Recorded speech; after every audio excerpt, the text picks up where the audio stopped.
नमस्कार दोस्तों, ओम शांति। स्वागत है आप सभी का आपके अपने पसंदीदा शो जिंदगी बने आसान में। आज एपिसोड में हम बात करेंगे लाइफ केसेस पर, जिसमें जब रेगुलर चेकअप करने के बाद हमें पॉजिटिव आता है कि जो ब्लॉकेज है वो सच में है, तो उस दौरान हमें क्या करना चाहिए, कैसे मैनेज करना चाहिए। और दूसरा, जब हमें सडन हार्ट डिसीज़ के बारे में पता चलता है उस दौरान हमें क्या करना चाहिए, उसके बारे में आज हम इस एपिसोड में जानेंगे। तो उसके लिए आज हमारे साथ जुड़े हैं विश्व प्रख्यात हृदय रोग एवं मेटाबॉलिक रोग विशेषज्ञ डॉक्टर सतीश गुप्ता जी। तो आइए उनका स्वागत करते हैं। शांति डॉक्टर, नमस्कार। Welcome to our show. Doctor, एक हमारे पास लाइव केस आया है। कोई नोएडा में रहने वाले मुकेश जी हैं जो एक कॉर्पोरेट ऑफिस में वर्क करते हैं। तो उनके हर साल रेगुलर चेकअप होता है, तो उसमें उनका जो टीएमटी है वो पॉजिटिव आया था। तो उस पॉजिटिव के बाद उनको डॉक्टर ने बोला था एंजियोग्राफी कराने के लिए। तो उसमें उनको पता चला कि उनके हार्ट में ब्लॉकेज है। एक तो जीएम की पोस्ट पर है ऑफिस में, और उनकी एज 40 इयर्स है। उनके जो ब्लॉकेज बताई गई वो 3 ब्लॉकेज बताई गई, कुछ 100%, 90, 80 कुछ ऐसे परसेंटेज बताई। 60% उनकी ईएफ है, जो पंपिंग है वो 60% वर्क कर रही है। तो ऐसे में उनको क्या करना चाहिए? बेसिकली जब हमारी जो इनकी एंजियोग्राफी में रिपोर्ट आई ना, एक आर्टरी 100% है, एक 80-90%, तो तीनों आर्टरीज होती हैं, तीनों ही ब्लॉक हैं। और हार्ट की पंपिंग इंजेक्शन फ्रैक्शन जो है आपने बताया 60% है, और 40 इयर्स की एज है।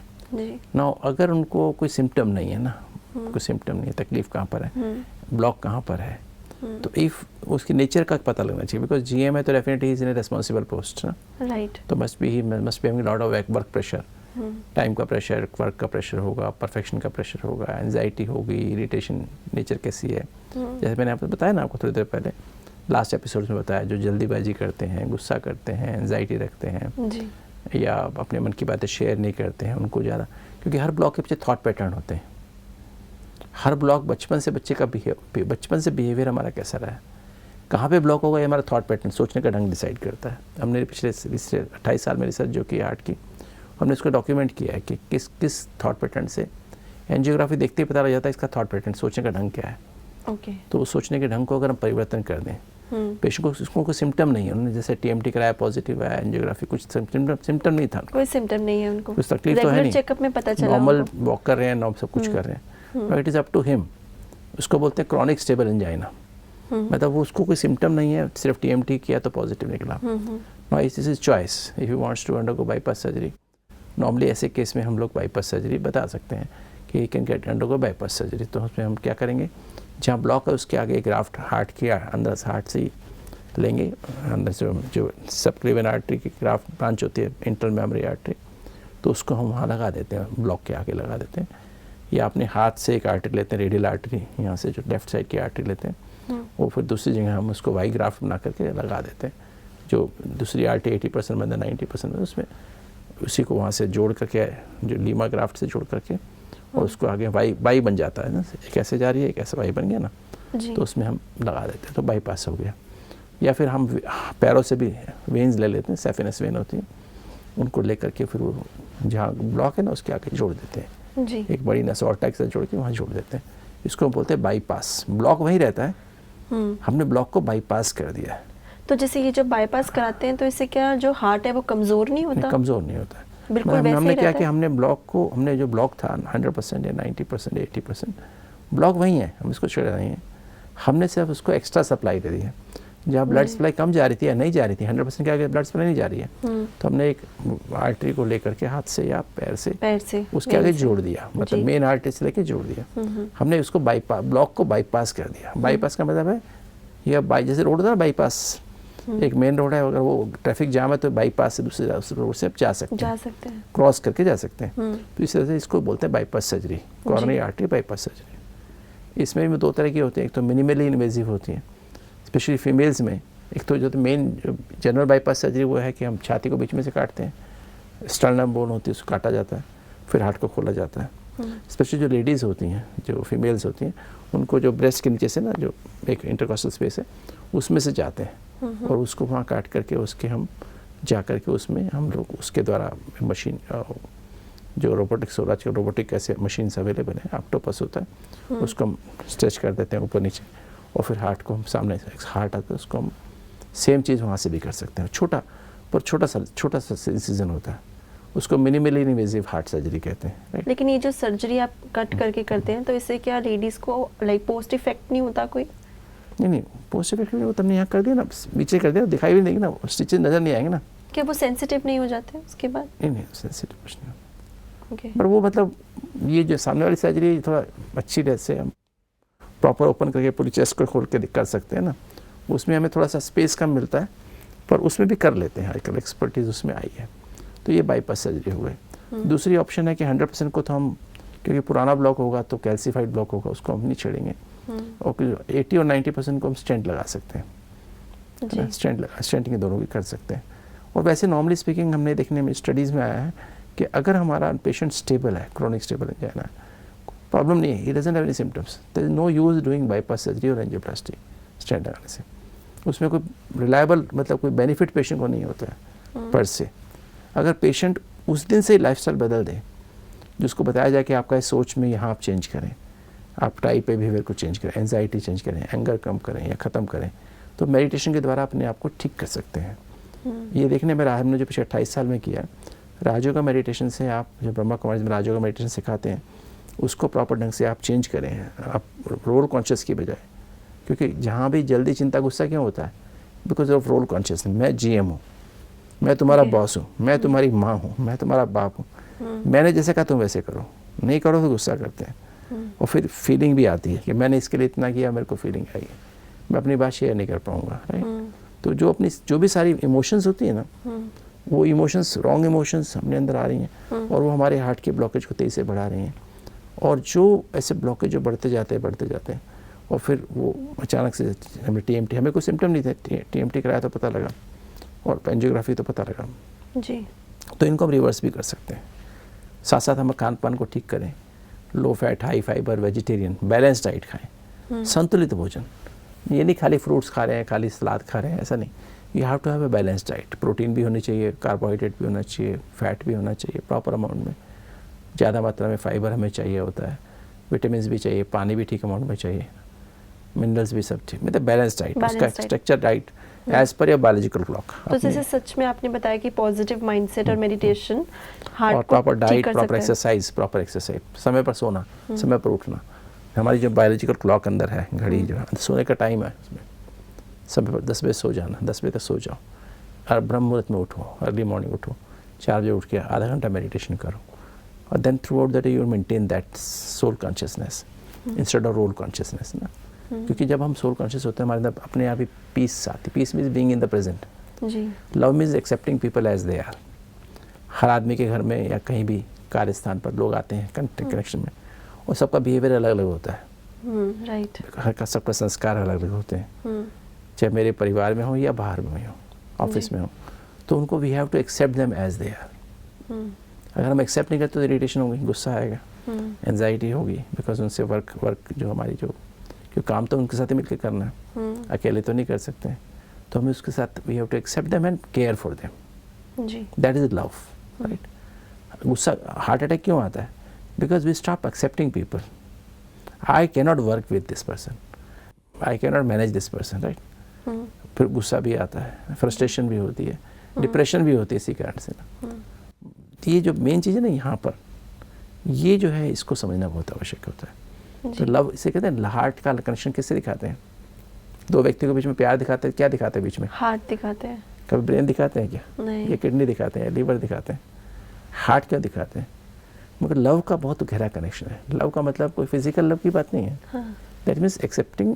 इसकी एक डेफिनेशन है लव की, unconditional, dignified, respectful, acceptance and care for each and every human being on the planet. ऐसा प्यार आपके हार्ट को चाहिए होता है, अनकंडीशनल भी हो, डिग्निफाइड भी हो, रेस्पेक्टफुल भी हो, एक्सेप्टेंस एंड केयर। कहते हैं ना, no one can exist on this planet without love. जी, मुझे कोई ऐसा करे, इट्स यूनिवर्सल कोई लैंग्वेज। मुझे एक्सेप्ट करे अनकंडीशनली, मैं जैसा भी हूँ, जैसे भी हूँ, उससे मुझे एक्सेप्ट करे। जैसे माँ बाप बच्चों को एक्सेप्ट करते हैं ना, माँ बच्चे को, बाप भले ना करे, माँ तो एक्सेप्ट करती है, मेरा बच्चा कैसा भी हो तो एक्सेप्ट करती ना। ऐसे भगवान सबको एक्सेप्ट, इसलिए उसको प्यार का सागर कहते हैं, है ना। तो ऐसा प्यार हम नहीं आजकल देना बंद कर दिया लोगों ने, इसलिए हार्ट अटैक बढ़ रहे हैं, हार्ट डिजीज बढ़ रही है, because we have become conditional. और लव देते हैं तो उस कंडीशनल देते हैं, प्लस डिग्निफाइड नहीं होता है, रेस्पेक्टफुल नहीं होता है, right. We want people to work on to be with me for with certain conditions, with certain clauses and sub clauses, right. तो वहाँ पर हम वी फील हर्टेड जी। इसलिए फ्रस्ट्रेशन, गुस्सा, डिप्रेशन सब इसी कारण से, एंजाइटी इसी कारण से होती है जी। तो लव जो है ये जो है, अगर इस वंडरफुल हीलिंग फोर्स है ना, वो परमात्मा से कैसे उस लव को हम, he is the ocean of love, right? Like love dose. It's a dose. हाँ, तो वो हमें अंदर से फील होना सबके लिए। और peace means being in the present. जल्दबाजी का ना, जल्दबाजी, हम जब पास्ट और फ्यूचर में रहते हैं, नॉर्मली हम 90% टाइम पास्ट में रहते हैं, पास्ट की साइकोलॉजिकल इमोशनल हर्ट्स में रहते हैं, भविष्य में मेरा क्या होगा ये सोचते रहते हैं, तो थॉट स्पीड बहुत फास्ट हो जाती है। Peace means putting a full stop to the past and be in the present. I am a being, son of supreme being, उसे कनेक्ट होकर हम पीसफुली काम कर रहे हैं। शांति, थॉट स्पीड बहुत कम हो गई, 10% ही रह गई, तो दैट हील्स, इसे कहते हैं peace heals, true love heals, right. And happiness means contentment, तो हैप्पीनेस हील्स, इसलिए कहते हैं पेशेंस। ये पेशेंट वर्ड पेशेंस ही आया है। पेशेंट अगर आपको नहीं बनना है तो पेशेंस रखो। If you have patience you will never become a patient. आज लोग पेशेंट क्यों बन रहे हैं? बिकॉज पेशेंस नहीं है। और पेशेंस 3 चीज़ से मिलकर बनती है, peace plus love plus happiness. Patience कब हमारा, धीरज कब हमारे अंदर आएगा? जब हमारे अंदर शांति होगी, वर्तमान में रहेंगे, हमारे आसपास जो कुछ हो रहा है उसको हम एक्सेप्ट करेंगे, और कंटेंटमेंट, खुश रहेंगे, तब हमारे अंदर पेशेंस रहेगी और हार्ट आपका ठीक हो जाएगा। और उससे ज़्यादा भोजन भी आप ठीक से खाएंगे, फिर प्रॉपर नींद भी करेंगे, एम्बिशियस नहीं होंगे। कंटेंटमेंट कभी तो तब नहीं, तो लोग आज अब बीमार क्यों हो रहे हैं? Because they are ambitious. Gym में लोग क्यों जा रहे हैं? They want to have bodies जो दिखाने वाली बॉडी बन जाए, 6 पैक बॉडी बन जाए, है ना। मन को 6 पैक बनाना चाहिए था, नहीं, मन को 6 पैक बनाया नहीं, बॉडी को 6 पैक बनाया, तो 6 पैक वालों को भी हार्ट अटैक आते हैं जी, इजंट इट। तो हमें जो है balanced diet, balanced mind and balanced exercise and balanced sleep जी, and no addictions, no tea, no coffee and no cold drinks and simple life and healthy life. That is the crux of the, इस तरह से अगर हम जीते हैं तो heart disease नहीं होती है। डॉक्टर, जैसे अभी हमने इस पेशेंट की बात की थी तो उन्होंने बताया था 3 ब्लॉकेजेस हैं, लेकिन जैसे एक और है जिनका सिर्फ एक ही ब्लॉकेज है, तो ऐसे में उनको और क्या कर सकते हैं वो? क्योंकि जैसे एक ही ब्लॉकेज है तो ट्रीटमेंट तो अलग होंगे ना। नहीं, अगर एक ही ब्लॉकेज है, सपोज मेरा एक ब्लॉक है और मुझे कोई सिम्टम नहीं है, मुझे कोई सिम्टम नहीं, कोई तकलीफ, ऐसे रूटीन चेकअप में जैसे मुझे मिला तो कोई प्रॉब्लम नहीं है, then you can follow the same pattern, lifestyle modification, जिसको हम कहते हैं 3D health care, Rajyoga meditative lifestyle retreat. हम 7 डेज की रिट्रीट करते हैं, उसमें बुलाते हैं, उसका हम साइकोलॉजिकली उसको पहले कॉज को फाइंड आउट करते हैं, आपके अंदर कितना जल्दी, कितना चिंता, कितना गुस्सा, कितना उदासी है, आपका लाइफस्टाइल क्या है, और उसमें हम पॉइंट आउट, ये ब्लॉक आप क्यों हुआ उसको पॉइंट आउट कर सकते हैं। इसके कारण से उसको बताया जाता है आपको ये प्रॉब्लम है, आपको ये चेंज करना है, और राजयोग मेडिटेशन से चेंज करना सिखाते हैं। तो फिर we can repeat the angiogram after 6 months, properly follow करते हैं उसको, डाइट प्रोग्राम को, एक्सरसाइज प्रोग्राम को। जैसे 3D health care means spiritual, mental and physical care. आजकल मॉडर्न हेल्थ केयर 1 डायमेंशनल है, सिर्फ बॉडी की केयर करते हैं। हमने एंजियोप्लास्टी कर दी, बाईपास कर दिया, दवाइयाँ लिख दी, खा लो, और फिर डिजीज़ वापस अंदर से बढ़ती रहती है, फिर 6 महीने में वापस बंद हो जाती है जी। नए ब्लॉक आ जाते हैं तो फिर दोबारा से तकलीफ। इससे कई लोगों को 5 stent, 6 stent, 10 stent, 15 stent, 16 stent लग जाते हैं। एक पेशेंट को 22 स्टेंट लग गए, तो हर साल स्टेंट लगते रहते हैं, बिकॉज रूट कॉज को हम निकालते नहीं हैं। इवन आफ्टर एंजियोप्लास्टी भी हमको, या बाईपास के बाद भी हमको रूट कॉज के लिए फॉलो करना चाहिए प्रोग्राम, जिसको हम कैड प्रोग्राम भी कहते हैं, CAD रिसर्च, जो हमने CAD प्रोग्राम हम करते हैं, हर साल करते हैं, हर महीने करते हैं, वो हम उसको रेगुलर करना चाहिए, ताकि वो उसके रूट कॉज को हम एड्रेस कर दें।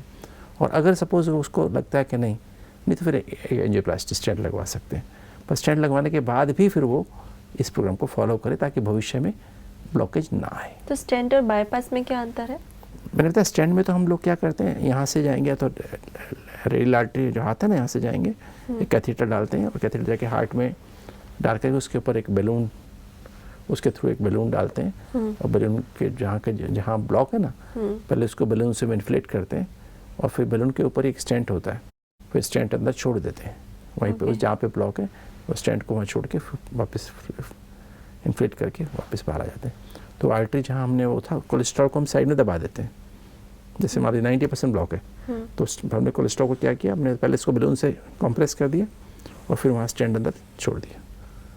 तो स्टेंट मीन्स एक तरह का स्प्रिंग होता है, वो कार्बोमेटिक्स का हो सकता है, स्टील का हो सकता है, डिफरेंट, और वो ड्रग कोटेड होते हैं। आजकल तो ज़्यादातर, पहले तो बेयर मेटल स्टेंट्स आते थे, अभी ड्रग कोटेड है, ड्रग इल्यूटिंग स्टेंट्स कहते हैं उनको। उसमें एंटी कैंसर दवाई कोई ना कोई रहती है और वो वहाँ पर क्या करती है, उसको जो वापस जो वहाँ से रिपीट होने वाला था, बिकॉज नेचर तो आदमी की वही थी, तो उसी कारण से वहाँ ब्लॉक डेवलप हो रहा था, तो वो उसको वो एंटी कैंसर ड्रग जो होती है उस पर स्टेंट पे या दूसरी दवाइयाँ होती हैं, वो रिलीज होती, स्लोली रिलीज होती रहती है, तो उसको अलाउ नहीं करती वहाँ के सेल्स को वापस ग्रो करने के लिए जी, वापस ब्लॉक ग्रो हो, इसलिए नहीं। पर अगर मेरी नेचर वही, मैंने नहीं बदली, अपना लाइफस्टाइल को चेंज नहीं किया, तो ब्लॉक स्टेंट के आगे आ जाता है, उस जगह नहीं आएगा बिकॉज वहाँ दवाई रिलीज हो रही है, बाकी उसके आगे ब्लॉक आ जाएगा। तो ये जो सर्जरीज हैं क्या ये पेनफुल होती है?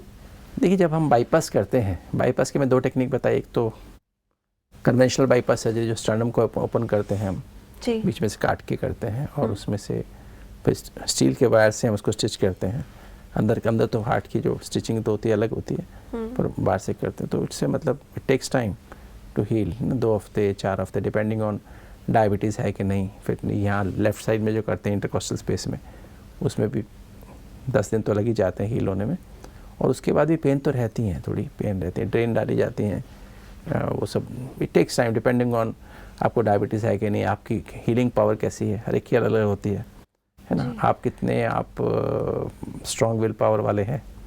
तो पर नॉर्मली 2 हफ्ते बाद आप चलना फिरना शुरू कर देते हैं बाईपास के बाद, और नॉर्मल एक्टिविटी शुरू हो जाती है। About usually takes about 3 months normal होने में, ठीक है। 3 मंथ्स के बाद then you can be as active as before normally.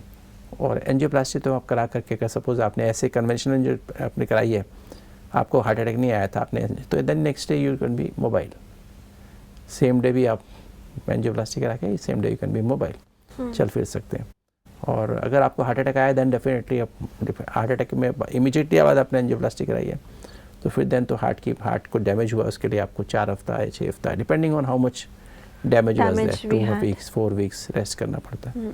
धीरे धीरे आपको हार्ट के हिसाब से, फंक्शनिंग के हिसाब से आपको अपने आप को मोबिलाइज करना होता है। डाइट प्रोग्राम, एक्सरसाइज प्रोग्राम, उसके अनुसार फिर हम डॉक्टर कस्टमाइज करके देता है आप कैसे कर। All this factors have to be managed, but depending on, मैंने एक बात कही, पेशेंस इज द की। चाहे बाईपास कराएं या ना कराएं, एंजियोप्लास्टी कराएं ना कराएं, खाली lifestyle 3D health care programme में आप आकर के अपने आप को ठीक करें, but patience has to be there. उसमें मेडिटेशन का रोल बहुत बड़ा है। सर्जरी और नो सर्जरी, एंजियोप्लास्टी और बाईपास और 3D हेल्थ केयर प्रोग्राम, उसमें हमको क्या करना है, हमको अपने जो लाइफस्टाइल का रोल बहुत बड़ा है। मतलब क्योंकि दोबारा नहीं तो बीमारी आने वाली है, बाईपास एंजियोप्लास्टी के बाद भी आने वाली, लाइफस्टाइल चेंज करना ही पड़ेगा। Ultimate it is lifestyle, it's a lifestyle disease, you have to change the lifestyle. Doctor, जैसे हम जो भी हार्ट डिजीजेस हैं, इनको फुली रिकवर कर सकते हैं? हाँ, अगर हार्ट डिजीज फुल्ली प्रिवेंटेबल है, टोटली प्रिवेंटेबल है, सपोज बचपन से हम अगर 3-4 साल 5 साल का बच्चा है और वहीं से हम ट्रेनिंग शुरू करें, माता पिता बच्चे को सही ढंग से ट्रेन करें, या जो भी नर्सरी क्लास से ही बच्चे को KG क्लास से ही ट्रेनिंग दे दी जाए, सही ढंग से हमें मन के बारे में, डाइट के बारे में, सैर के बारे में, प्रॉपर नींद के बारे में, है ना जी। बच्चों को शुरू से जो ये जो है ना, द फॉर्मेशन ईयर्स, जिसको हम साइकोलॉजी में कहते हैं passive phase of life, overall phase of life, तो वो लाइफ जो उस समय से अगर हम शुरू करते हैं सही ढंग से ना, तो बच्चे की हम हेल्थ को ठीक कर सकते हैं। Once you understand, once you start testing junk food and all those things, और गलत लाइफस्टाइल में पड़ जाता है, तो फिर उसको थोड़ा सा मुश्किल होता है। कर तो तब भी सकते हैं, पर हम बचपन से शुरू करें, इसको बोलते हैं प्राइमोडियल प्रिवेंशन, कि हम बचपन से बच्चों को सही ढंग से स्कूल KG क्लास से ही हम बच्चों को ट्रेन दे रहे हैं। वो उनके, ताकि बच्चे भविष्य में blood pressure, diabetes, heart disease से मुक्त बने, मोटापे से मुक्त बने, और भी सब बीमारी से मुक्त बन सकते हैं ना। ये बहुत अच्छी बात, बिकॉज जितनी लाइफस्टाइल डिजीज़ हैं दे टोटली प्रिवेंटेबल जी। अगर हम सही ढंग से चलें तो। फिर प्राइमरी प्रिवेंशन को कहते हैं, जो कि हम, मुझे ब्लड प्रेशर है, डायबिटीज़ है, फैमिली हिस्ट्री है, मैं स्मोकिंग करता था, शराब पीता था, या मैं ओबीज़ हूँ, तो मैं इन फैक्टर्स को, हम इसको प्राइमरी प्रिवेंशन, इनको रिस्क आने का, हार्ट डिजीज़ होने का रिस्क है ना। ये highly stress group of the society है, उनको हम पहले से ट्रेन कर दें तो उनको फिर हार्ट अटैक नहीं आएंगे, उसको प्राइमरी प्रिवेंशन कहते हैं। सेकेंडरी प्रिवेंशन से कहते हैं जब मुझे हार्ट की डिजीज़ डायग्नोज हो गई है जी, मैंने टीएमटी कराया, पॉजिटिव है, एंजियोग्राफी करी, पॉजिटिव है, उसमें ब्लॉक्स हैं, तो इसको बोलते हैं सेकेंडरी प्रिवेंशन। माना या तो मैं बाईपास एंजियोप्लास्टी करा लूँ, या फिर मैं अपनी दवाइयों से और लाइफस्टाइल चेंज करके अपने ब्लॉकेज खोल लूँ, राइट जी। टर्शरी प्रिवेंशन उसे कहते हैं जब आपने एंजियोप्लास्टी बाईपास करा लिया है, किंतु फिर भी उसके बाद रिस्क तो ख़त्म नहीं हुआ है, क्योंकि आपकी लाइफस्टाइल तो वही है, सोचने का ढंग तो गलत ही है, तो उसके लिए बोलते हैं टर्शरी प्रिवेंशन। फिर उसके बाद एंजियोप्लास्टी बाईपास कराने के बाद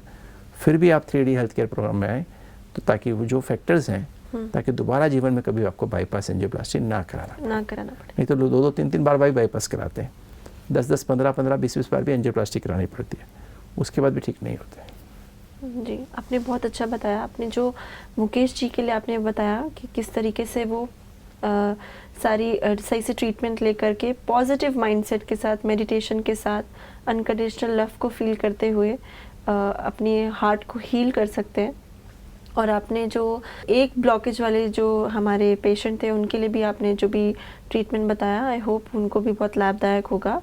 और आपने अभी जो टिप्स दिए, जो प्रिवेंशंस दिए, प्राइमरी, सेकेंडरी, टर्शरी, तो ये भी बहुत लाभदायक हैं। अगर हमारे दर्शक इसको अभी से अपने बच्चों को बचपन से ही अच्छी ट्रेनिंग दें तो वो आने वाले फ्यूचर में उनको बहुत सारी बीमारियों से बचा सकते हैं।